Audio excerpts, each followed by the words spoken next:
চট্টগ্রামে ডেঙ্গু আক্রান্ত হয়ে আরও একজনের মৃত্যু হয়েছে। এ নিয়ে চলতি বছর এই জেলায় ডেঙ্গুতে মৃত্যুর সংখ্যা বেড়ে 3 জনে দাঁড়ালো।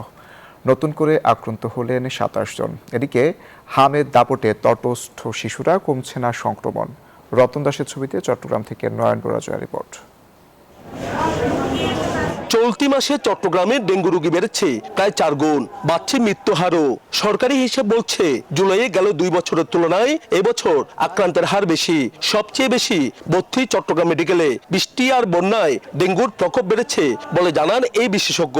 যখন সন্দেহ হয় তখন থেকে আমরা রোগীদেরকে বলি যে আপনি পর্যাপ্ত পরিমাণে স্যালাইন, স্যালাইন, তারপর তরল জাতীয় খাবার, ডাবের পানি হতে পারে, তাজা ফলের রস হতে পারে, কিংবা সাধারণ পানি, প্রচুর অন্য সময়ের চেয়ে একটু বেশি পরিমাণে তরল জাতীয় খাবার নিতে হবে।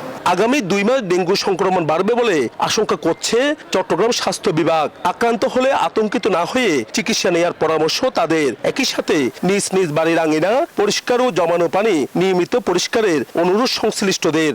জ্বর হওয়ার পরবর্তী 3 দিন, জ্বর ভালো হওয়ার পরবর্তী 3 দিন তার রোগীদের যথাযথ পরীক্ষার আওতায় রাখতে হবে। তাদের প্রেশার কমে যাচ্ছে কিনা, তাদের অন্য কোনো ধরনের যেটা আমরা বলি হিমোরেজিকের ভ্যারাইটির যে সাইন সিমটমগুলো আছে সেগুলো আমরা অবশ্যই অবজার্ভ করব।